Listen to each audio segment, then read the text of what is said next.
Today, we will be dealing with a classic roller coaster problem using the principles of conservation of mechanical energy and Newton's second law.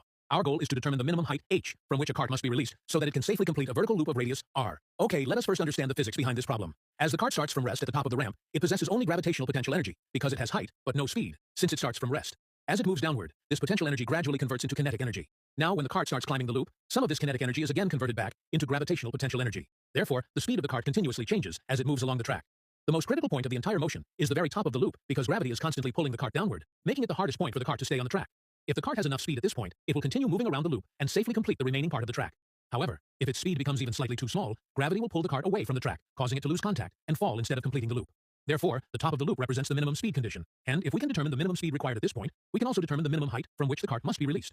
So to solve the problem, we will first apply the law of conservation of mechanical energy. We compare the energy when the cart is initially at the top of the ramp with the energy when it reaches the top of the loop. Since we assume there is no friction or air resistance, the total mechanical energy remains constant throughout the motion. This means the initial energy must be equal to the final energy. Initially, the cart is at height h and is at rest. Since its speed is 0, it has no kinetic energy. Therefore, the only energy it possesses is potential energy. Let us consider the lowest point of the track as a reference level where the potential energy is 0. So the potential energy is equal to mass m multiplied by gravitational acceleration, g, multiplied by h. This represents the total initial mechanical energy. Now when the cart reaches the top of the loop, it is still moving with some speed v, which we do not know yet.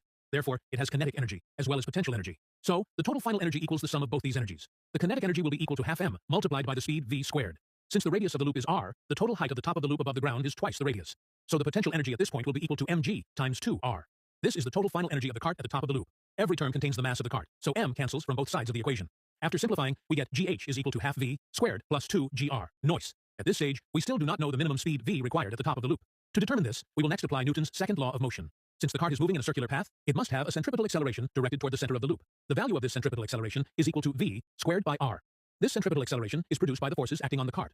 Therefore, we must carefully examine these forces by drawing the free body diagram of the cart. At the top of the loop, two forces act on the cart. The first is its weight mg, which acts vertically downward.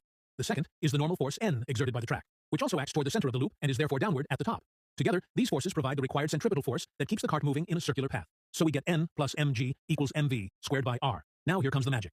At the top of the loop, the cart must remain in contact with the track in order to continue its circular motion. This means the normal force exerted by the track must always be greater than or equal to 0, otherwise the cart would lose contact with the track and fall. Hence, for the minimum speed required to complete the loop, the cart is just about to lose contact with the track. So the normal force is exactly 0, and we are left with this. This special condition allows us to calculate the minimum speed mathematically. M appears on both sides of the equation and cancels out. After rearranging the equation, we find that v squared is equal to gr. Finally, we substitute this minimum speed into the conservation of mechanical energy equation. We get this. G cancels from both sides, and thus h is equal to half times r plus 2r. Adding these gives h equal to 5 divided by 2 multiplied by r. Therefore, the minimum height from which the cart must be released is 5 by 2 times the radius of the loop. If the starting height is any smaller, the cart will not have enough speed at the top,